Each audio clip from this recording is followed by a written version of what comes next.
Hey, what's up, Grilla Grills Nation? How you doing? Chef Drew and Dom here, hanging out with you real quick. We love these. They're a lot of fun. They go by super quick, and we hope we give you some information. This is our Quick Tip Tuesday for you.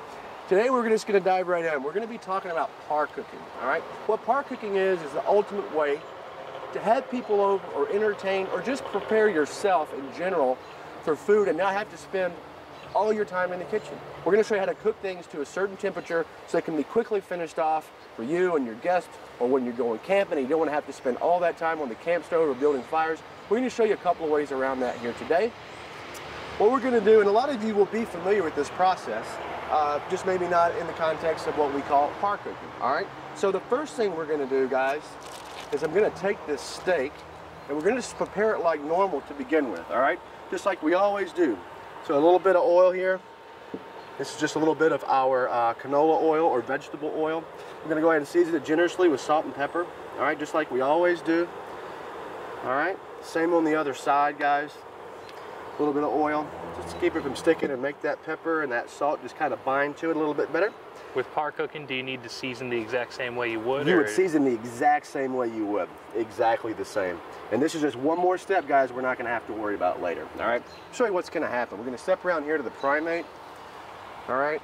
And what we're going to do, all right, we're just going to grill mark this. And by grill marking it, I'm going to show you exactly what I mean. We're going to get a nice sear on it. So we're done.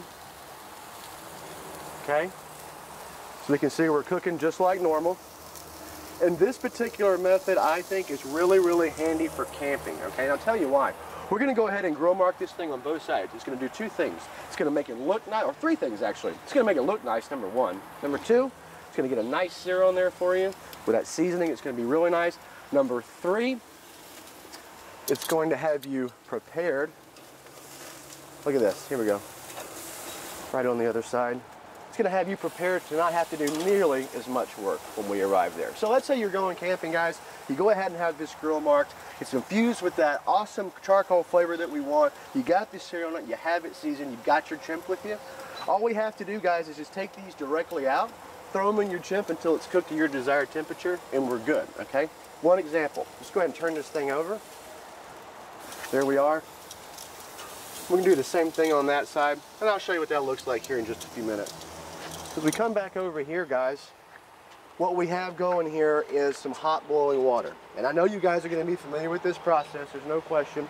We're going to blanch and we're going to shock some green beans. And by that, I just mean we're going to boil them for just a couple of minutes. Then we're going to stick them in some ice cold water. All right, so let's start with that. Got our water boiling here. Going to stick some green beans in it. There we go. All set. Just let these boil for a few minutes. We're going to take them, we're going to put them in this cold water. It's going to stop the cooking process. What that does, guys, and I love doing this before dinner or even the day ahead, because all we have to do at this point for dinner, if we're going to make a cold bean salad, these are ready for that, okay? Boom, we're good to go. If we're going to be sauteing some green beans to go with this steak, they're ready for the pan. We don't have to do anything else to these green beans. They're ready to simply take out of its packaging, put in the pan, and cook. So we just went from having to do this whole process and the whole rigmarole, okay, to having them ready to go day of or the moment of the event. 3 or 4 minutes, guys, these are out the door. All right, I'm going to give this a quick turn over here. There we go. Same as we did before. We're getting that nice sear. And guys, this is going to be blood rare inside. That's exactly how we want it, okay? We're just getting those grill marks. We're infusing that flavor. We have that seasoning going on, and it's ready to go in that chimp when we're going camping. Or if you have a bunch of people coming over, let's say 15, 20 people, you already have these grill marked off, okay? All we have to do at that point is put them on a big sheet tray, throw them in the oven for a few minutes. Let's say if we wanted to take it to medium rare, we go about 400 degrees for about 6 to 7 minutes, pull them, let them rest, and they're ready to go. Super, super easy. Then you're not out in the hot sun trying to grill steaks for 15, 20 different people. If you have people like different temperature steaks, you can just organize them that way after they're grill marked and pull them out of the oven at different times. I mean, it's really, really that simple. I used to own a catering business, and this is exactly how, we always talk about demystifying the process. This is how we do that, guys. You ever wonder how 300 people get served a steak? Well, I'll tell you why. They get seared off, or they get grill marked ahead of time and flash finished right in the oven at the end, and out they go. All right? So these have been going here for a couple minutes. We're going to take these out, stick them in our cold water. This also does a great job of helping these beans maintain their vibrant color. All right? Really, really nice job of that. All right, cool. I'm going to stick these in here. And these can hang out there as long as they want, guys. You can turn this off, we're done. All right. Got a few stragglers over here, didn't quite make it, but that's all right. Put these right over here. All right, guys, here we go. Next thing we're gonna do, gonna take our steak. Again, it's blood rare. We have that nice sear on the outside. You let it hang out there for just a couple of minutes and cool down just a second. All right. In the meantime, let's go ahead and let's get ourselves prepped out. All right, let's prep ourselves out. Gonna take our green beans. Let's say we're going camping. All right. Got our green beans. They've been blanched. They've been shocked. They're ready to go. All right.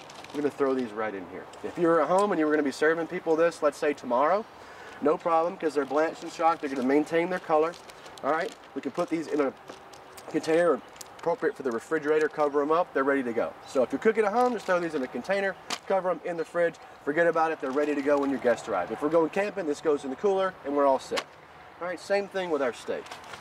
We're grill marked off, we're blood rare inside, but we maintain that charcoal flavor, we have that sear, we have that seasoning. This steak needs nothing more than a little bit extra heat to get to the temperature that we're desiring. So this beautiful ribeye is ready to be put in here.